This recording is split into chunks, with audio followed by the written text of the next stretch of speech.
할렐루야. 하나님의 말씀 보겠습니다. 마태복음 5장 10절에서 12절까지의 말씀입니다. 제가 받들어 봉독해 올리겠습니다.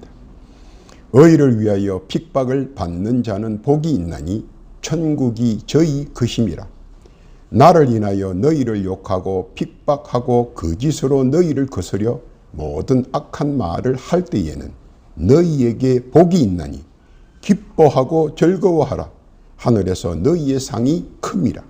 너희 전에 있던 선지자들을 이같이 핍박하였느니라. 아멘. 기도합니다. 하나님 아버지 감사합니다. 복되고 귀한 시간 허락하여 주옵시고 이 시간 주의 뜻과 섭리만 나타나는 복된 시간이 될 수 있도록 하나님 인도하여 주옵소서. 시종을 주 앞에 의탁하오며 예수님의 이름으로 기도하옵나이다. 아멘.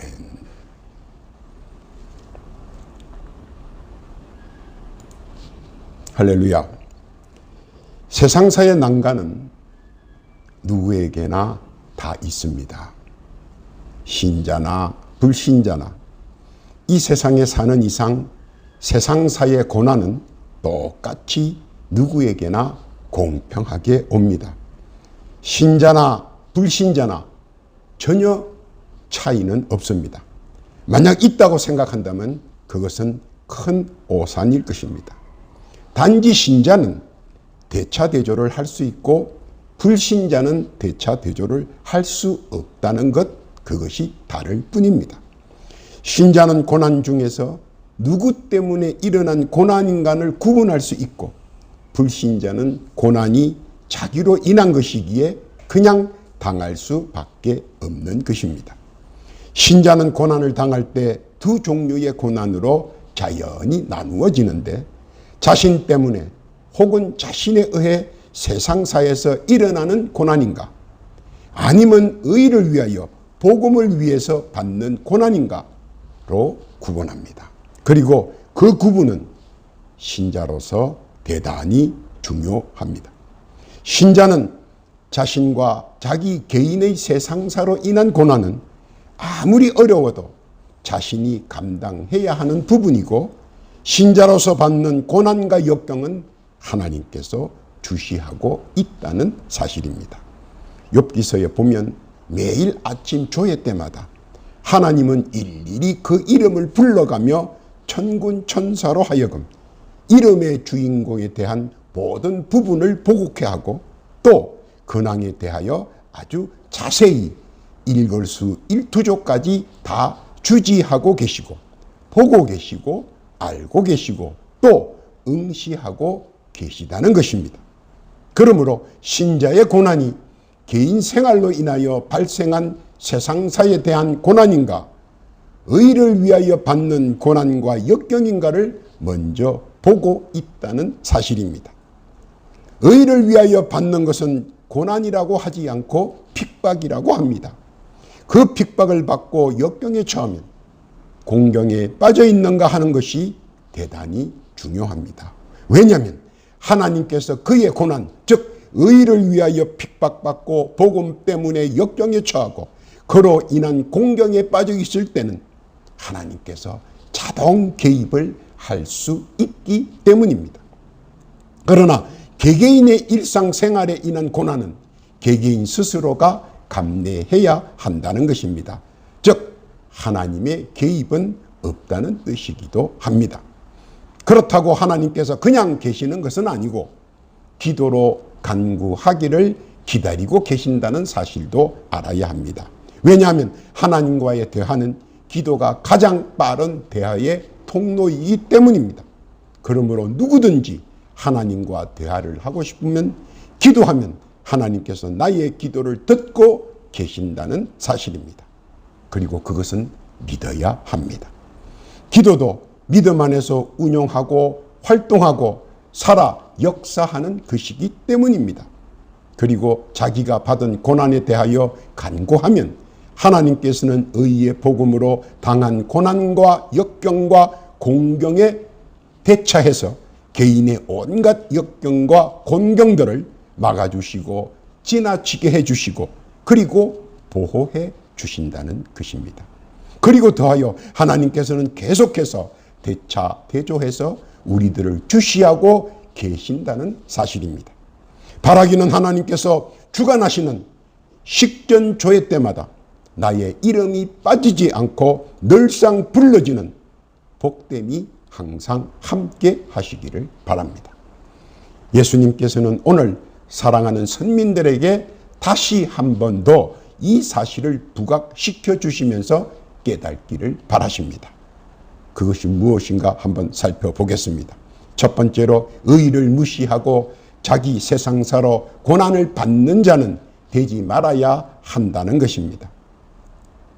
의의를 무시하면 그 결과는 반드시 자신이 받는다는 사실 익히 알아야 할 것입니다.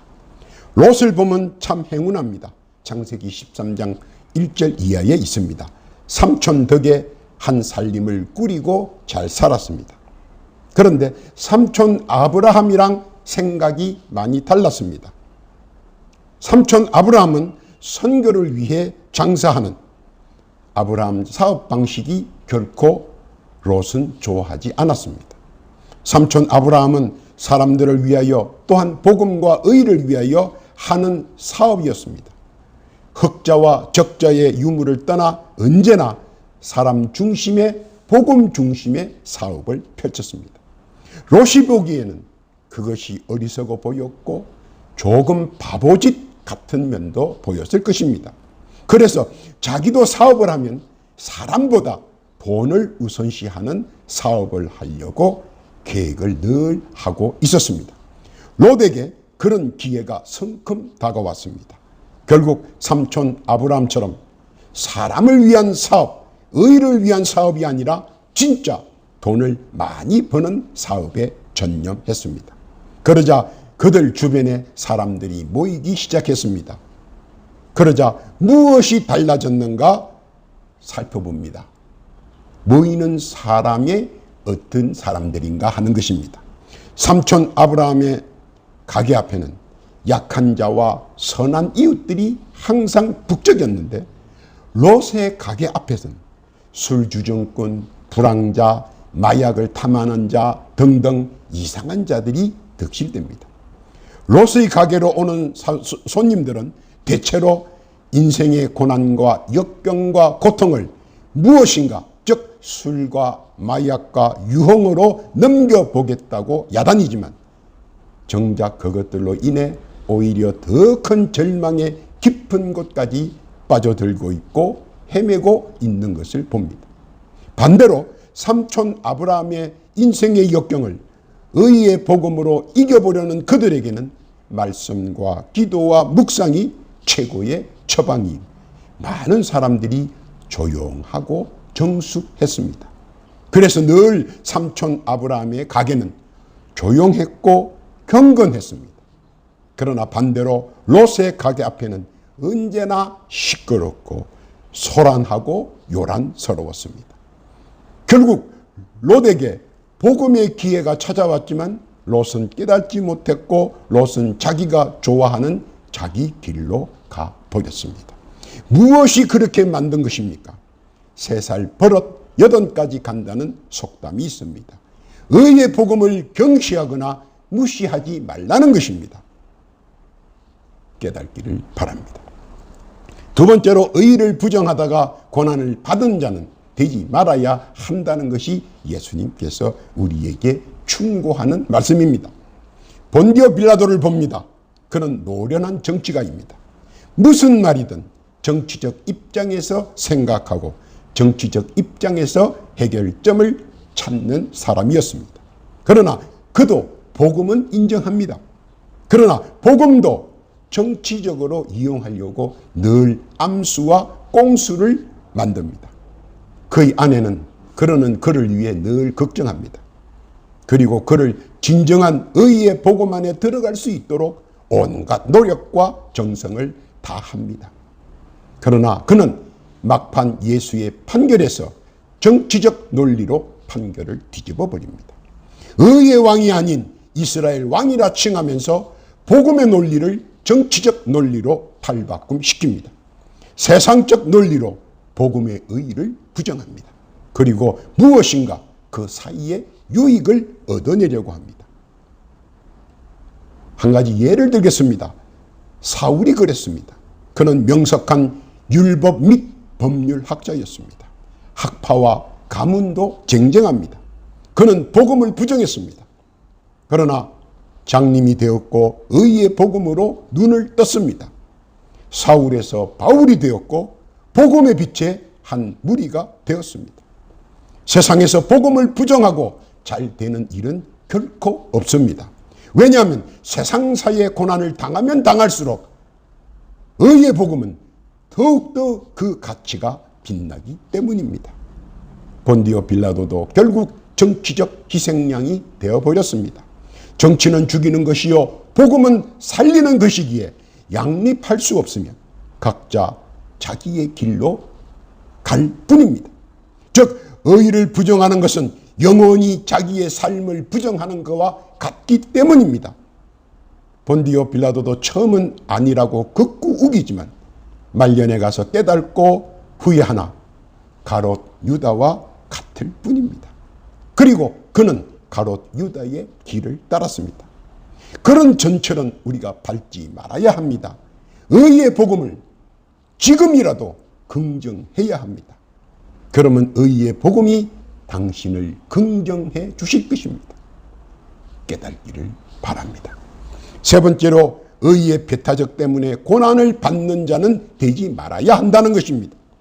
복음의 신앙 자체가 상당한 당신에게 혹은 나에게 고민을 유발합니다. 복음과 세상사가 어찌 보면 평행선으로 나아가는 것을 느낄 수 있습니다. 부딪히는 부분에서 신앙의 성장이 이루어진다는 사실도 우리는 알아야 합니다. 모든 믿음의 선각자들은 부딪히는 부분에서 보통 세상의 것을 포기하고 의의 복음의 것을 택한 숭고한 분들입니다. 선택의 고통과 선택의 아픔, 그리고 선택에서 오는 고난, 눈물과 비통으로 이겨오신 분들입니다. 그들의 눈물의 씨앗은 지금의 우리가 되었습니다. 용기 100배, 신앙 충만, 믿음 충만 하시기를 바랄 뿐입니다. 특히 요나가 본 복음의 의의는 그에게 상당한 고민과 고통, 그리고 스스로 상당히 혼란스러웠을 것입니다. 왜냐하면 유대 민족의 권연지강 같은 앙숙인 니느웨 사람들을 위한 복음의 씨앗 뿌리기는 정녕 요나에게는 엄청난 부담이었습니다. 민족의 앙숙이며 자기 민족 측면에서 볼 때는 멸망해야 될 민족이며 국가였습니다. 그런데 그 원수 같은 민족과 국가를 살리기 위해 복음의 씨와 의의 구원을 위해 헌신하라는 것은 요나로서는 죽기보다 싫었을 것입니다. 그래서 그는 복음의 배타적인 행동을 하기까지 했습니다. 그러나 알아야 하는 것은 그것까지도 하나님께서는 아신다는 것입니다. 그리고 배타적으로 행동함으로 받는 고통과 역경은 우리에게 시사하는 바가 큽니다. 그것은 내 생각, 내 뜻, 우리들의 뜻이 아닌 가장 중요한 것은 하나님의 말씀이며 복음이라는 것입니다. 그분 앞에 타는 내 마음입니다. 그러나 그로 인한 갈등과 고민, 시시각각으로 몰려오는 환난은 내가 감내해야 할 부분이며 그 고통은 죽음만큼이나 두렵고 무섭다는 것입니다. 그것은 요나를 통해 우리에게 익히 알려준 바가 되었습니다.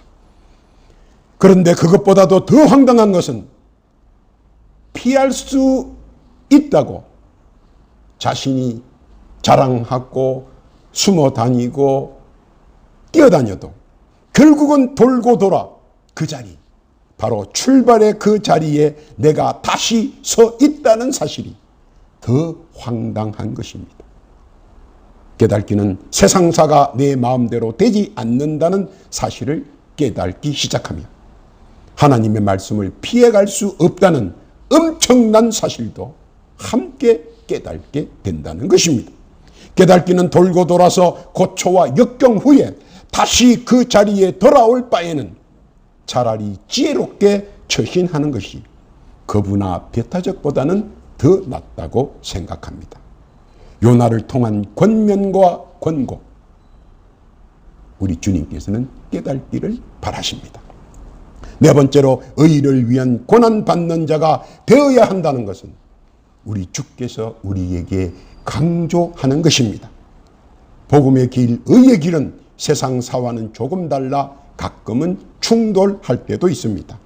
그러나 그 또한 생각이나 고민하기 나름이지 조금만 폭넓게 생각한다면 모든 것을 수용할 수 있다는 것입니다. 베드로는 예수님의 수제자입니다. 성격도 급하고 앞뒤 재보지 않고 신명을 바쳐 복음을 위해 최선의 노력과 물불을 가지지 않고 헌신을 하는 사람이었습니다. 그런 그 베드로는 실수가 없습니까? 아닙니다. 많이 있습니다. 겟세마네 동산에서 칼로 말구스 귀를 잘라버립니다. 성전들에서 예수님을 모른다고 3번씩이나 부인합니다. 좋은 신산유곡에서 예수님과 오손도손 자기만의 왕국을 만들어 자기만의 잘 살기를 바라는 옹졸함도 보였습니다. 사탄이라고 예수님께 욕도 들었습니다. 그럼에도 불구하고 그가 예수님의 수제자 자리에 계속적으로 부를 수 있었던 것은 죽을 줄 알면서 예수를 위한 고난에 동참할 수 있었던 사람이었기 때문입니다. 우리가 잘 아는 라틴어가 있습니다. 고바디스 도미네, 주여 어디로 가시나이까. 다시 복음을 위해 죽으러 가시려는 예수님을 위해 그가 로마에서 죽으려고 다시 로마로 돌아갑니다.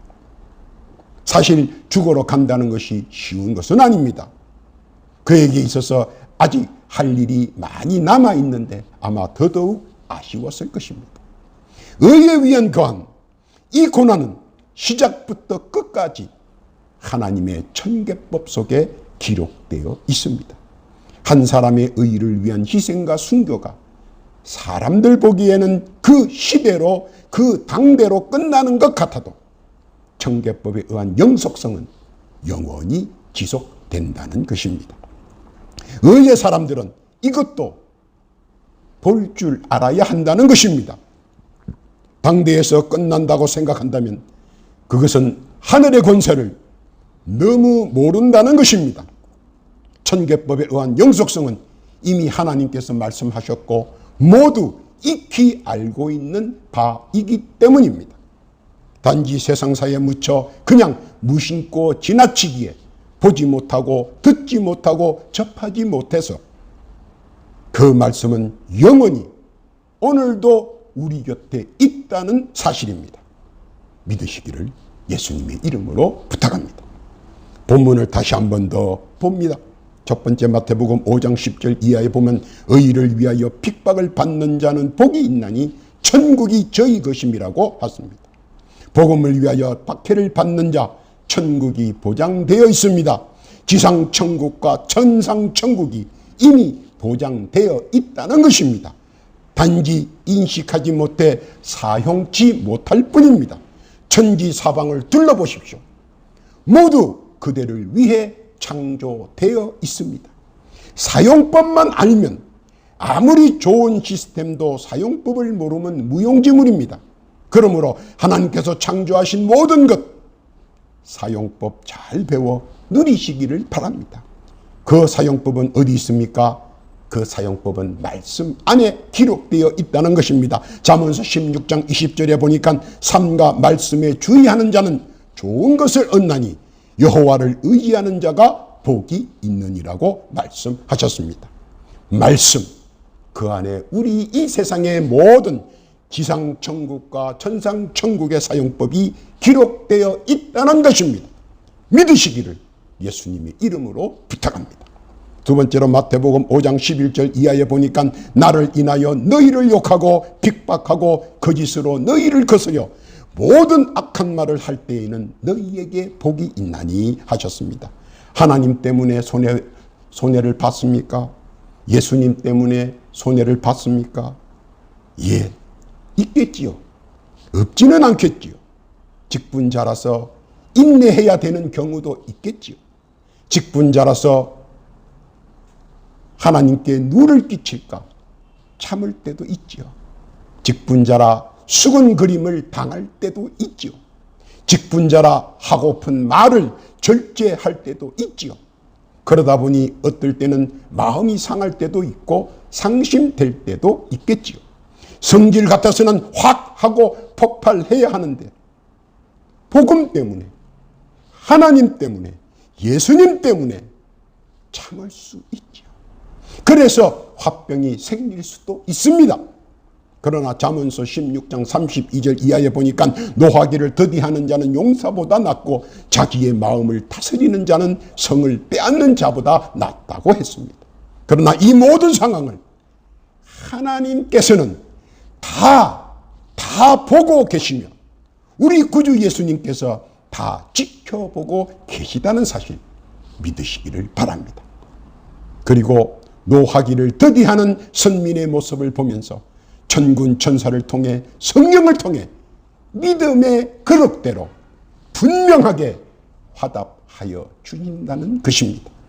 그리고 더하여 주시는 응답과 은총은 지상 천국에 거하는 우리에게 지상 낙원을 이루고 누리고 사용하게 해 주신다는 것입니다. 이것이 바로 하나님의 천계법의 골격이며 모양입니다. 믿으시기를 예수님의 이름으로 부탁합니다. 세 번째로 마태복음 5장 12절 이하에 보니까 기뻐하고 즐거워하라 하늘에서 너희의 상이 큼이라 너희 전에 있던 선지자들을 이같이 핍박하였느니라 했습니다. 지상 천국을 얼만큼 누리느냐의 향배는 결국 천상 천국까지 이어져 영속성을 유지한다는 것입니다. 우리가 이것을 깨달아야 합니다. 오늘 내가 지상에서 얼마나 핍박을 받고 얼마나 고난을 받았는가는 그 상급이 지상뿐만 아니라 천국까지 이어져 있다는 것, 그것을 우리가 늘 알고 있어야 한다는 겁니다. 여호수아 2장 11절에 보니까 우리가 듣자 곧 마음이 녹았고 너희의 영고로 사람이 정신을 잃었나니 너희 하나님 여호와는 상천하지의 하나님이시라. 상천하지, 하늘과 땅 모든 곳에 하나님이시다. 하나님의 영속성을 말씀하고 있습니다. 그래서 누구든 생각하겠지만 어느 선상에서 출발하느냐가 사실은 중요합니다. 이른 출발은 늦은 출발보다 낫고 낮은 단계보다는 높은 단계에서 출발하는 것이 낫다는 겁니다. 늙어서 출발하는 것보다는 젊어서 출발하는 것이 높고 적게 알아서 출발하는 것보다는 많이 알아서 출발하는 것이 좋다는 얘기입니다. 깨달기를 바랍니다.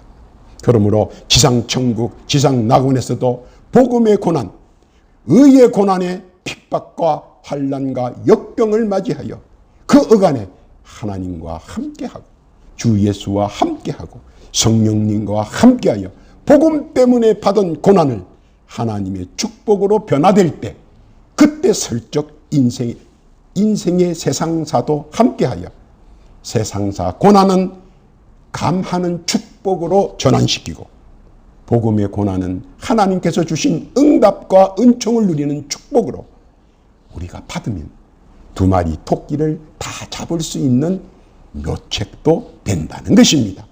오히려 그렇게 함으로써 주께서는 지혜로운 종이라고 칭찬도 들을 수 있다는 것입니다. 깨달기를 바랍니다. 세상으로부터 오는 세상사 고난 누구에게나 다 옵니다. 그러나 복음으로 인한 고난사나 의로 인한 고난사는 하나님께서 책임져 주신다는 것입니다. 출애굽기 14장 14절에 보니까 여호와께서 너희를 위하여 싸우시리니 너희는 가만히 있을지니라. 그러므로 지혜로운 자, 총명한 자 되시기를 바랍니다. 세상의 모든 생사하복, 지휘고하는 모두 하나님의 장중에 있고 또 하나님께서 운영 중인 천계법으로 강약으로 잘 유지되고 있다는 것입니다. 그러므로 하나님의 백성, 주의 자녀들은 세상에서 처음 해야 할 일 또는 앞으로 해야 할 일은 복음을 알리는 일이요 주위의 의를 알리는 일입니다. 내가 몸담은 이 세상에서 세상 일도 중요하지만 복음도 중요하다는 사실 인식해야 한다는 것입니다. 육과 영이 모두 복을 받을 수 있는 기회이기 때문입니다. 육이 부하고 영이 쇠하면 부귀영화가 무슨 소용이 있겠습니까? 믿고 깨닫기를 바랍니다. 세상에서 우리는 살고 있습니다. 우리는 하나님의 나라를 소망합니다. 주 예수님과 함께 있기를 바랍니다. 그런 목표가 뚜렷하다면 신령한 투잡을 가져야 할 것입니다. 세상 일과 복음 증거의 일 병행해야 할 것입니다. 예를 들어 인사할 때 하나님 주신 축복 많이 받으세요. 이것도 하나의 복음 전하는 일일 수도 있다는 것입니다. 세상이 막막할 때, 세상이 허무할 때, 세상이 캄캄할 때, 이때가 우리에게는 너무나 큰 기회입니다. 따뜻한 복음의 햇불이 한 영혼을 살릴 수 있기 때문입니다. 바로 이때가 가장 좋은 기회입니다. 오늘도 세상에서 세상 일로 열심히 살아가며 특히 복음 전하기를 놓지 않고 열심히 신령한 투잡 뛰는 복되고 귀한 선민들 위해 하나님의 크신 은혜와 은총과 축복의 응답이 늘 함께 하시기를 예수님의 이름으로 축원합니다.